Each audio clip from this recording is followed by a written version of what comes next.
So the one thing that is very important is safety. So although I try to be safe, लेकिन परसों मैंने बग़ैर safety के थोड़ा सा किया तो मेरी आँख में एक लकड़ी का या उसका पार्टिकल चला गया और 2 दिन जो है ना I had to put some eye drops.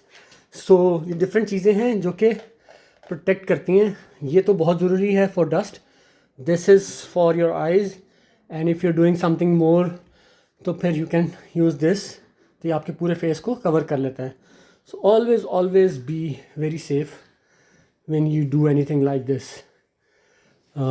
Even though videos में कई दफ़ा नहीं दिखाते, but everyone does this, so this is a big necessity. And some more things like that, but always be safe.